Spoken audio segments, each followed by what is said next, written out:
Today's webinar, as I say, is it's mainly going to be hosted by Robert O'Toole from University of Warwick. So we started working with University of Warwick this year, and we've been working with them now for through one term. And during that time, I met Robert when I went up there to do one of our workshop sessions. Whilst I was there, Robert introduced me to a series of quite sort of nice, short, sharp recipes for success for using learning technology as part of teaching. And then encompassed within that, I think there was about I think the last time we were there was about sort of 70 odd recipes for success, and I think about sort of 9 or 10 of those involved using Vevox. So I asked Robert if he'd like to sort of share some of that with our community, and he was very happy to do so. So that's what today's webinar is all about. There's going to be some interactivity within it as we sort of run through one of those recipes. So please do have your phone to hand with the Vevox session open. We'll have the Vevox session open as well for Q&A, so you can ask your questions as we go through, and then we've got a time for sort of dedicated Q&A at the end as well. So I'm going to hand over to Robert now and let him run you through his recipes for success. So I'm just handing that over to you now. Okay, so I'm assuming you can see my screen now. Is that okay? I can see that fine. Yep. Brilliant. Okay, so let's get going. So cooking up good teaching with Vevox recipes. Hello, I'm Dr. Robert O'Toole from the University of Warwick. I'm a national teaching fellow, so much of what I do is about leading by example. I support learning technologies across the university and also teach. So I get to try things out often before anybody else, and I'm the guinea pig in many ways. I'm also senior academic technologist in Warwick's Central Academic Technology. So we use the term academic technology, you probably use the term learning technology, covering all those things, and we work across the whole university. Just a small team, but a lot of responsibility. I'm a design and innovation researcher, and you're going to see some of the concepts that I've developed from that area of research used in this session, but I won't go heavy on the academic stuff. You can look at my website if you want to find out more. And I'm the course co-leader of the Introduction to Design Thinking, which looks like that sometimes. That's our seminar workshop. This week, you can see it's incredibly sort of active. We had a performance company in, and we do all kinds, lots of very different types of teaching and learning in this module, but across the whole university, it's extremely diverse. But we find many different roles for Vevox and the techniques I'm going to talk about in this teaching. It's always highly interactive, and that's what we aim for. We don't want students to be passive. We need them to be actively engaged. The less speaking I can do when I'm teaching, the better. Here's another example from our first workshop this term for that module. We were using Vevox there to do something really engaging, but it made a big difference to the students. We named our class mascot, which is a platypus. There's a good reason for it being a platypus. You can think about that later. And we used Vevox there to come up with a collective name for it, which is Agent P. Now, I haven't got a name for this recipe, this kind of class mascot voting on something thing, but we'll see something similar in a minute. It's a really nice thing to do, very engaging, got the students really involved. Oh, by the way, that's Bo Kellerstein there, my co-convener that I teach with, and Bo is starting to adopt Vevox and the recipes we're talking about in her own work as a director of student experience in chemistry as well. So what we're going to cover in this webinar: ways in which we can use Vevox to tackle some of the most urgent and difficult learning design challenges that we face in teaching, in higher education, and elsewhere today. So it's about building a rich repertoire of recipes for success. It's about you maybe individually as a teacher building your rich repertoire and helping other people to do that. Customer information on the model side, connection,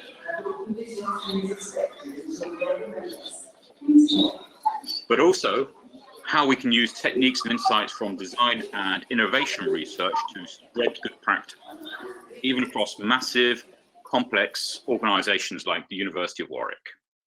So we're looking at both of those angles, which really kind of represents my two roles, both as a teacher, enriching my own repertoire, and helping the whole organization to learn and expand its repertoire of teaching techniques. And we're going to have a look at how we present recipes in our website and also face-to-face, so how we share recipes with each other. Now, we haven't quite got this perfect yet, but we're learning a lot and improving fast. So just speak a little bit about the aims of my team and Warwick University with using Vevox. We have very quickly rescoped an existing service. We were using Turning Point. It was a horribly ragged, kind of big, ill-formed service. Not necessarily saying the same about the technology, but you know what I mean. With lots of people using it in very kind of different ways and not very clear about what advantage they were getting from it. So we wanted to rescope it to achieve significantly higher value for money and impact for teaching. Really key to us. We've only been doing this for one term so far, but we've achieved a lot. We're focusing on a small selection of learning design enhancement aims that are ones with which we can achieve most value from the service from using Vevox in our contexts. We're trying to embed good practice as normal and ubiquitous across our many diverse teaching communities, from Warwick Business School, which is enormous, rich, well-resourced, very sophisticated, to a small department like the History of Art, which is very sophisticated in its own way, but not so well-resourced and very different. We're using a lean service development approach to do this, adding minimal service features to get maximum possible value, to get rich data and feedback from users reviewed in a series of iterations through the year. And what you're going to see here is the first iteration, which we're just reviewing right now. Success so far after one term has been actually really impressive. 120 plus active teachers, and it's well embedded into their practice after just a term. It's used for active learning. So these are the things we're aiming to get it used for: active learning, responsive teaching with large groups, and with some peer learning. So we've had less of that, which is something I'll come back to at the end if I get time. Okay, so that's our aims. And the teachers are rating the technology at 4 out of 5 stars. And that's high for us. So Warwick academics, there's probably some listening now that'll agree with this, notoriously hard to please. But 4 out of 5 stars, especially as they haven't been using it very long, it's an easy technology to use.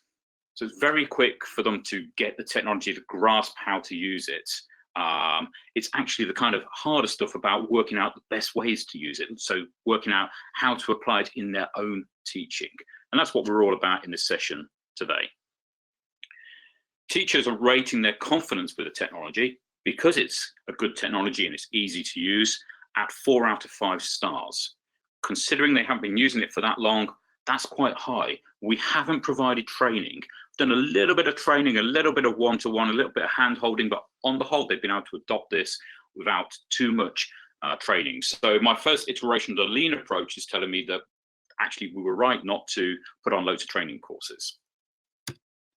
Okay. Right. So let's do some recipe-based learning now. We're going to use Vevox for a recipe. And first, we will use a recipe called, sparkly effect there, crowdsource, reflect, select. So we're going to do crowdsource, reflect, select. And this is one that I've started using in my own teaching to great effect. It's been brilliant. Now, you may this may seem obvious to you. It's not going to be obvious to everybody. And the whole point of this is to kind of package that idea that you can crowdsource, reflect, select, and use Vevox for that, so that it can spread like wildfire across the institution. So to make that happen, a good title is essential when creating a recipe. And can you see here I've used what we call in design the rule of 3. Crowdsource, reflect, select. That makes it really palatable and easy to tell people about. Okay, so what I just need to make sure, I think we've already done this. So in present view, first thing the teacher needs to do in this recipe is make sure that the messages appearing on the screen there are ordered by most liked. Okay. And then my challenge for you guys is, so I want to know which learning design challenge are you addressing most successfully using Vevox now? If you haven't started using Vevox, then instead share with us what you think it's going to be most successful for. So a learning design challenge that you're using it to address, and then describe your example clearly and succinctly to us using the Q&A channel. So you can see sometimes when I'm doing this with students and they're new to this, I'll put a little screenshot like this on the screen so they can see how it works. Obviously, number one, you go to the Q&A section. 2, write your message. 3, press go. And you can send us one of those or more if you like. Okay. Hi, so, Robert. Hi, Robert. Yeah. Just to interrupt, just to let you know, I've just cleared out the message board, so it's clear for everyone. So okay. Yeah, if you want to go into the Vevox app, anyone who's joined since we got started, if you open up a web browser on your phone and go to vevox.app, and then you can join the session by entering the meeting ID 182642198. And that's actually going to come up on screen in a second anyway, because I think you're going to bring the presentation view up on screen. That's right. So I'll go to presentation view now. So just be clear of the task there. I want you to describe an example of how you're using Vevox, or you want to use Vevox to address a learning design challenge. Describe it really clearly, succinctly, and send it to us in the Q&A channel, and we'll see them appearing on the present view. And you can imagine me doing this in a lecture theatre or a workshop with large numbers of students or small numbers of students. Okay, so let's switch across. So how's that? Can you see the present view there? Oh, great, we've got some stuff appearing. Fantastic. And people are voting already. I need to switch that to most liked view, don't I? There we go. So, I mean, if you don't know, Vevox has 2 options for how you show the Q&A messages. Most recent, which is good when you want a constant stream of communication, and most liked when you're doing something like this.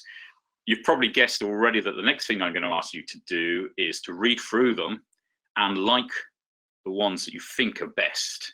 I can see that happening now, and you can see that the most liked are going to the top of the screen there. So in my teaching session, I would at some point say, okay, guys, let's just stop the action there. Let's have a look through what we've got. And it might be the case that I'm sort of focusing on the top messages. I might want to have a look down because there's likely to be interesting stuff further down as well. Oh, wow, we just had a surge in voting. Another bit of advice, if you're doing this with a very large class, obviously, maybe you've got 300 people posting messages onto here at the same time, it's going to get quite unwieldy and people can't quite cope with that. So it's a good idea to get the students maybe working in groups of 2 or 3 to break it down and just to sort of send one message each. And also that's a good peer learning effect as well. Okay, so we've got some good stuff there. What I'm just going to go back to my presentation and go on to the next stages. So remember, we're doing a kind of, so in my head as a teacher, I got the recipe for this and I use that recipe to plan out how I'm teaching. I might, and sometimes I do, kind of add in one of these recipes into my teaching very flexibly in a dynamic way as I'm doing the teaching. So I don't over plan. In fact, one of the things I've learned to improve my teaching is not to plan too much and be much more responsive to the students. So, yep, we've done the next stage, which is to read through other people's examples in the Q&A and like the ones that you think are most significant or interesting. We've seen that happen. So, okay, so we've got a nice, clear phrase for this, name for this recipe, which is crowdsourced, reflect, select. Rule of 3 is being used there, so it's very memorable. And I'm starting to find that idea spreading around the university. Not much yet. We've only just started prompting this one. I actually haven't documented this one on the website because I've only just really realized it's so good myself. So crowdsource, reflect, select. Great name. So the next thing I want you to do, and we're going to do another recipe now, is read through the examples again that you've seen appearing in the Q&A. Have a look through in your head or on paper. Create very quickly a list, we haven't got much time for this, really fast, a list of learning design aims that you can extract out of what people have said. So learning design aims, like, for example, this is going to be on the list, responsive teaching. So you can see that people are doing responsive teaching. What we're aiming for here is a list of the terminology that you can see people have shared. Okay, so have a go at that now. And what we're going to do is take your lists, and Joe is going to run a word cloud type question, because what I want you to do is share your lists of learning design aims with us so that we can make a terminology word cloud. Second recipe, terminology word cloud. Again, the rule of three, really good name for it. Very easy to spread amongst your colleagues the idea of terminology word cloud. Okay, so hopefully you're all entering that into the question. Joe, have you run the question? Yep, that's open. So if you go to the presentation view, that should be running. Brilliant. Oh, okay, so we're getting some responses from that already. If you, I just love using Vevox in teaching.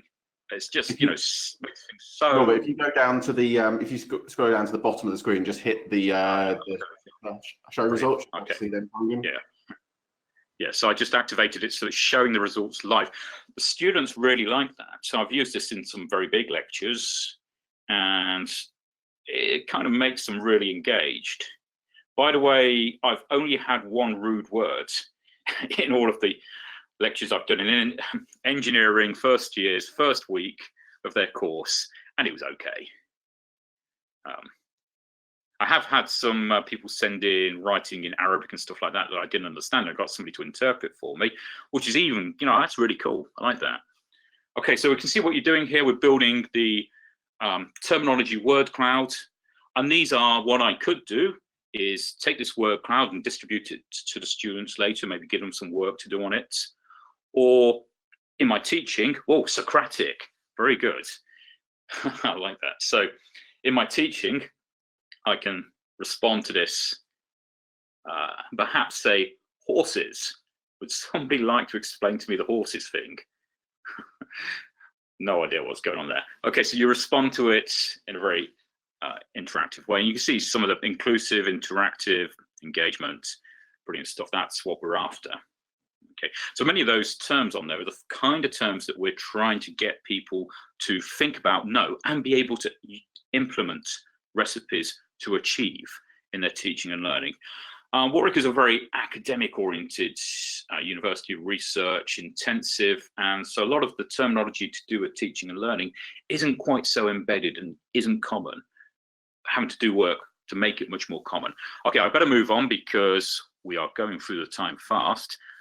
Okay, so back to, so that was, let's go back, terminology word cloud, our second recipe there. So what I'd like you to do now is just briefly reflect on the word cloud. How often are these terms used by your teachers, in your institution? Okay, terminology word cloud. So we'll skip on a bit actually, so we won't do that. That's an example of the kind of way in which we would respond to the terminology word cloud, get people reflecting and thinking and talking, maybe with some peer learning. Okay, so what I'd like Joe to do, I think probably Joe's already done this, is following on from our, yeah, is that okay? Yeah, so following on from our first recipe there, which was the crowdsource one, we don't want to delete the messages that the students have sent. We want to just put them into the archive. So one of the things you have to get used to if you're doing this, this recipe live is going to the dashboard view, Q&A, select all, and then move them into the archive. Okay. Oh, there's one tip there, which is before you start doing the crowdsourcing exercise, just send a message to the whole class through the Q&A saying crowdsource activity starting now, or something like that. And then when you look at the messages later in the response data, you'll see where that activity starts. Okay, so Joe, is that okay? Yeah, that's fine. I've done that for you. Brilliant. Okay, so last little recipe here. So using the Q&A, tell us what you are sensing, feeling, and thinking so far. Just a brain dump. Get those things down into the Q&A. So this is so mood boards is something we use in design thinking teaching all the time. And actually, I've discovered that it's really useful in a lot of teaching, just giving the students a few minutes just to brain dump to the whole class. We're using it in an anonymous mode, we usually do. And that's our third recipe there. So electronic mood board.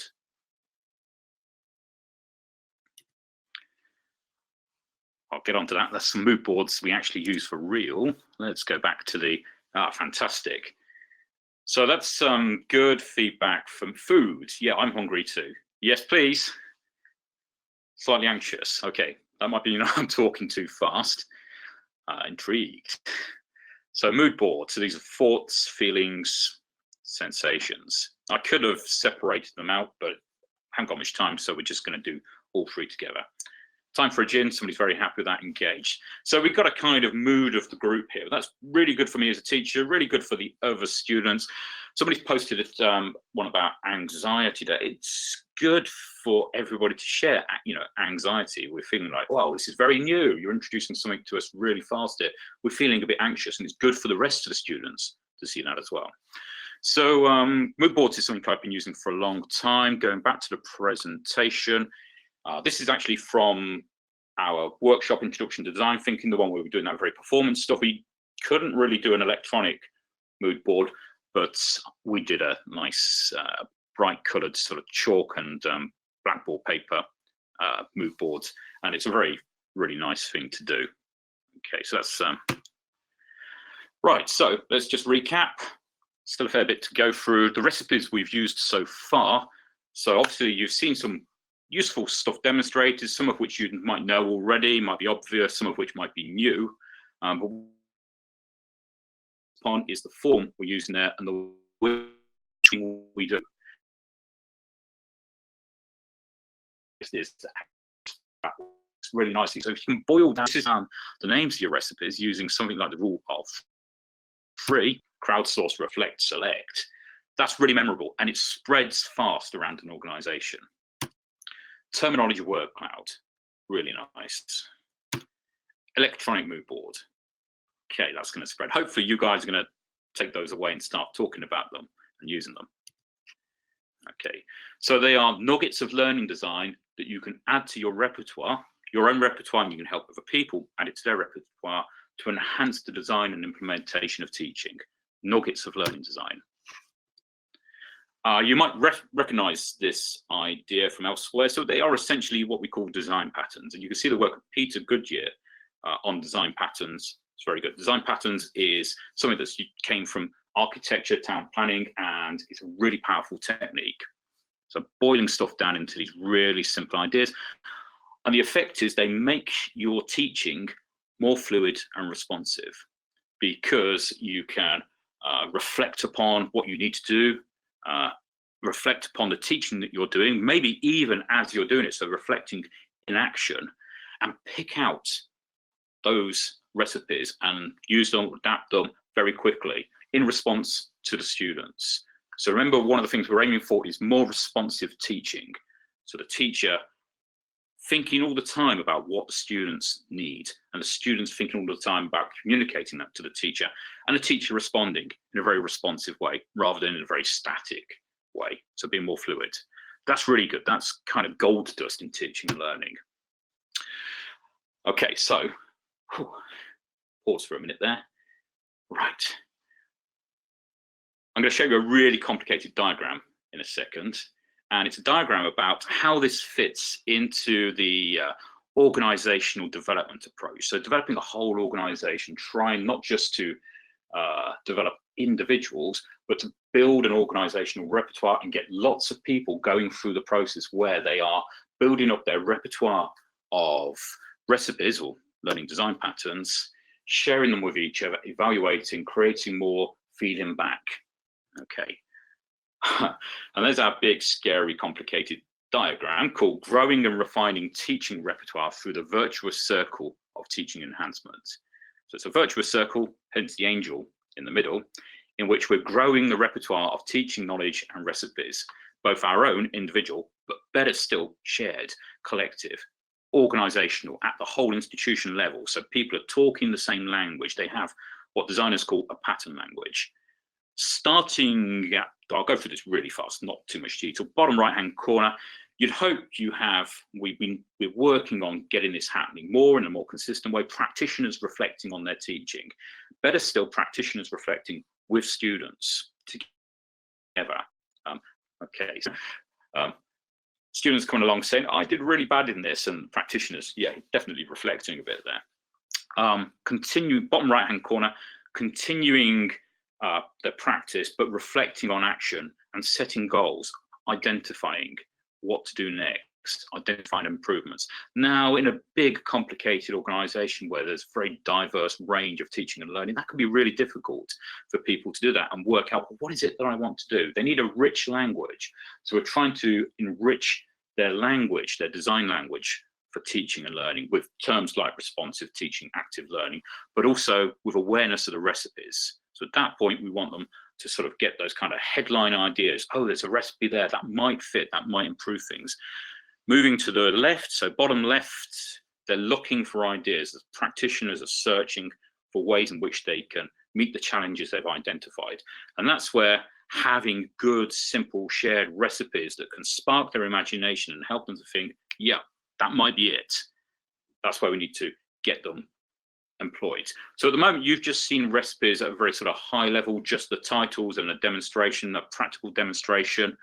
That's a kind of, a good start. And at that point, they don't want too much information, but then we need to help them, obviously selecting good candidates for addressing their learning design challenges and going up to learn and plan to get sufficient understanding so they can make a decision. Yeah, that recipe, I need to learn that one. I need to acquire it. I need to add it into my repertoire.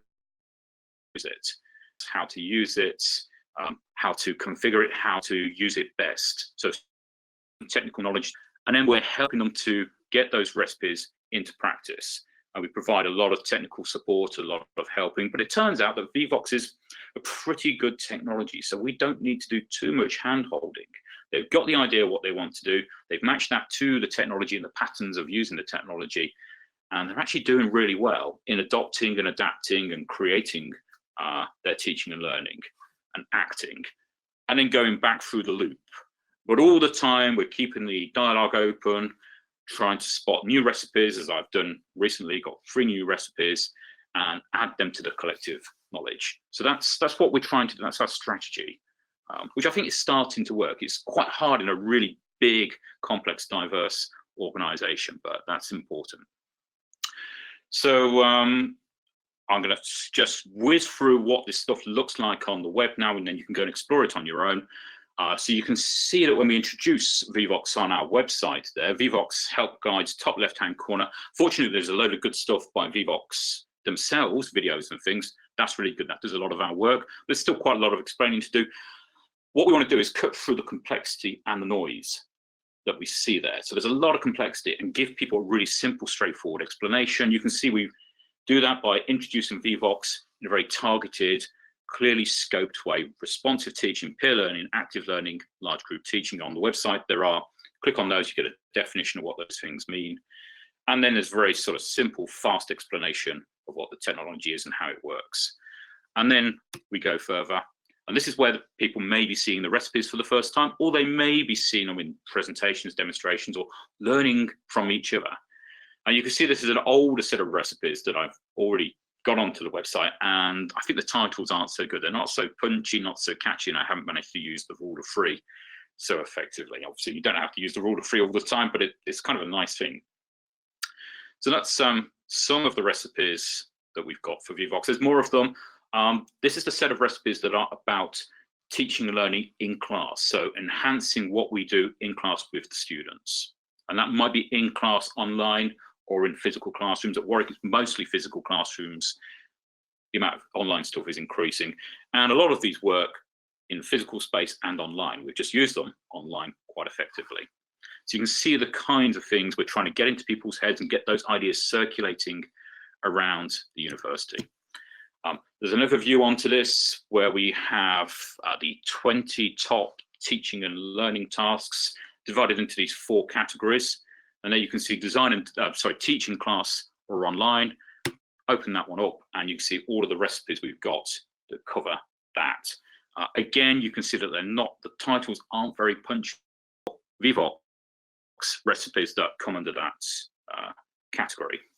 Okay, just show you there. So Warwick AC UK/academic technology/recipes. Go there and you can have a good look around, see what we've got. You'll probably notice that we haven't quite cracked it yet with how we're communicating, how we're documenting them, but we get in there and we're iterating and refining it based on feedback. Oh, there's a search tool as well, so people can search for recipes, and everything is categorized using those learning enhancement goals. There's a big glossary of learning enhancement goals like active learning, responsive teaching. When you actually get to look at a recipe at the moment, they're all numbered. We start off with a challenge saying what's the kinds of learning design challenges that this recipe addresses, solution overview, process. We're having a bit of a debate about how much detail we need to go into on the process at this stage.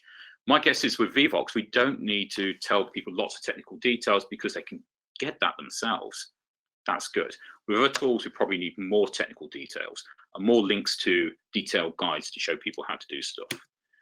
And then all of the recipes are categorized as well. And there's a big glossary explaining the stuff behind this. So finally, you can see this is some feedback on the first iteration of introducing this and now getting feedback from the teachers. And it's looking good. They're saying that for large group teaching and responsive teaching, it's made a significant difference or it's been essential. Active learning. Yeah, so this is kind of a measure as well of how much they get those concepts like active learning and peer learning, get people to understand the value of peer learning more, what it can do, and get that out there communicated. Also want to design some short, accessible training in which teachers can actually try these recipes out for real in a safe space. That's something that we're not able to do very easily at the moment, and we need to do more of that because as a teacher, I know that you actually have to feel it happening. You actually have to be there, try it out, and feel what it's like and get it into your teaching flow to adopt it effectively. It's no good just reading it on the page. You've really got to try it out. So that's something we've got to aim for next. And that's it from me. I'm just going to whiz back here and have a look. So Joe, handing back to Joe. Yeah, thank you. I'm just going to make myself the presenter again. Cool. That was yeah, that was fantastic. Thank you very much for thank you very much for that. When I came up to run that workshop and I saw all of your recipes, not just the ones for Vevox, but all of your recipes kind of sort of dotted around the room where people were able to go to, and I think you had little QR codes on each one that people could take them directly to one.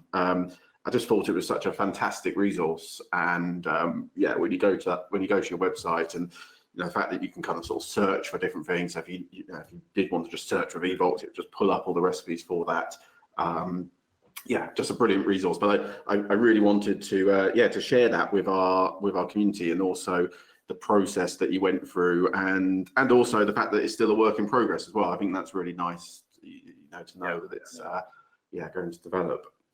So we have got some time now for a little bit of Q&A. So there's been quite a few questions that have come in, which we can get through. We've also please do send in more questions as well. So if you want to join the session, please do, and just ask a question. So just going to bring the presentation view up onto here. Interesting. Okay. I'll get these sorted by most liked, actually. So so the first one here. So how have the students adopted these different recipes and techniques, and what impact has it had on them? Oh, that's okay. So this kind of so one of the things that we have no simple mechanism to do at the moment is know when a recipe is being used. And kind of we don't want there to be too much pressure on teachers or students to tell us when recipes are being used. Actually, in the long is the names of recipes, or at least something like the names of recipes. So some indication in student feedback data. saying that they valued these things. Now, I get that obviously in my own teaching, and I hear it anecdotally from others. So I get a sense of the impact, and I get a sense that specific recipes are taking hold and having an impact. We've got no formal way of measuring that. I had recently been doing some work on our NSS data, National Student Survey, and the postgrad equivalent. I'm noticing more so for the undergraduates, slightly less so for the postgrads, that the way in which the students describe the teaching and learning that they experience isn't very rich. So they don't have a rich language to say, yeah, that kind of teaching and learning, that really works. And it's hard for us to pick that up. So hopefully, in the long run, we're going to start hearing back from the students saying, we did that recipe, maybe, or that type of teaching and learning, or at least, Vevox. We use Vevox and it made a big difference. That'll be good, but it's hard for us to be sure. But I have done, obviously in my own teaching, I do this in a kind of action research way, and I can see the impact, and that's really quite clear. Cool. Okay. So what have we got here? So there's a question here. What's the uptake been like? I assume this is in regard to maybe to Vevox, but also maybe to the recipes. So what's the uptake been like in that first term? What are the barriers been? Yeah, we have 100 something like that active users, and we split it so that which is fairly peripheral or very occasional use of originally Turning Point, and that doesn't really match what we want to do. So rethink what you're doing. So there's a little bit of friction there, but not very much at all. We've had I think we've had a lot of new users in, and there haven't been enormous barriers to that. The barriers to spreading the recipes are just the complexity of the organization. I can't understate the complexity of a big research intensive university like Warwick, even though it's actually effectively on one site. It's an enormous site. So the responsibility and ability of people to make decisions about how things are done is mostly devolved down to individual teachers as well. Increasingly, they're working effectively as groups. That's brilliant. We can, for example, get a whole group of people to come and use Vevox in the same way and learn from each other, and we're getting more of that. The business school are brilliant at doing that. So, organisation is the barrier. Yeah. Do you kind of go out to people at the university, or do you get them to come to you? I appreciate that's quite a simplistic way of sort of saying it, but do you know what I mean? Yeah, whatever it takes. And also, we're limited resource, so we're a very small team. We do a lot of getting out to people, a lot of digital communications. We have a network of people who are involved in or support teaching and learning and technology across the university, which is, I think it's over 150 people, and about 80 of them turn up once a term to a forum event, which I think Joe came to, and Joe and Izzy, and did a really nice presentation in that. So that's very effective, and they take the message out. So the message, it's designed, so the recipes are designed as well, and our information about our tools are designed so that those guys can easily learn them and take those ideas and spread them around. So that's how we have to operate. We need more people, but everybody wants more resource. Cool. My colleagues, by the way, we've got this academic technology team, small team, really incredibly talented, and working so much across the whole university. It's incredible. Fantastic. Probably got time for one more question. So there's this question here. How does a design approach tie in with the need to gain a critical mass of adopters for new methods? So design thinking, what I teach, and the kind of stuff that comes from the likes of Everett Rogers on how innovation spread and stuff like that. It claims to give us a systematic approach to how to achieve that, how to achieve the critical mass, how to prime it, and then how to notice it and make use of it as quickly as possible. So that's the theory. That's my research. I'm fairly confident that it's good and it works. There's quite a lot of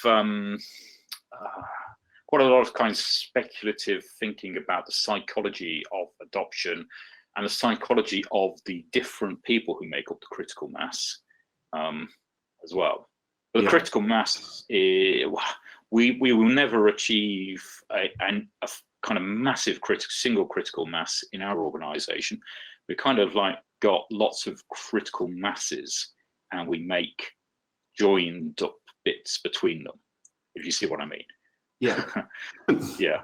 So it does. So it's a significant amount of work in itself, managing that kind of community side, that network, and the spread of ideas. We are under-resourced for that. I think universities don't recognise, on the whole, how much work it takes to do that. I know that I've seen presentations from UCL, and I've been to Monash recently, kind of got that, and are putting big effort into changing and having community managers and people like that. So that's really important. Yeah, fantastic. Oh, well, I'm glad I was pick a tricky question to finish. Can I just respond to the rule of three things? Oh, yes. It's not a rule. I mean, it's kind of like a rule of three seems to have some magic and works all the time, but you don't have to stick to that. There are other ways to make catchy titles that are memorable and spread. So yeah, don't be too wedded to the rule of three. It's just that I've suddenly found found 3 recipes that follow the rule of 3, and I'm really excited about them. That's cool. I think that's a good example there. The weekend workouts, and yeah, cool. Okay, I'm going to just come back to my presentation. 2 seconds. Right. Okay, I'm going to get more strong coffee. That's what I need. After that, somebody's off for a gin. Yeah. Thank you. Thank you to everyone for joining today's webinars. We've actually got just before we go, we've got 2 more webinars in the diary planned. So we've got one coming up, actually probably just over a couple of weeks' time, which is going to be presented by Neil Pickles, who's from Wrexham University, about what questions you have in increasing sort of student confidence. And then we've got another one booked in March, which is with Dean Whitcomb from the University of South Wales, and he's going to be talking about how he uses Vevox in their Hydra sort of learning suite they got, which is a kind of an interactive simulation theatre that they use for sort of exposing students, but also things like sort of police forces and other things to sort of crisis situations and sort of managing that. And they use Vevox as part of that course. So I asked him to come and share his work. Thank you very much to everyone for joining the session. I hope you found it really helpful. We've posted out on the message board a link to sign up for those webinars. We've also sent out a link to access Robert's web recipes as well, so you can go in and have a look at them for yourself. And I appreciate that there's lots of questions actually that have been sent in that we haven't had a chance to answer. I will forward those over to Robert and see if he's got the time to answer them. And we'll forward those out. And yes, a recording of this session will be sent out to everyone as well. So thank you very much for joining, and I'm going to end the session there. Thank you.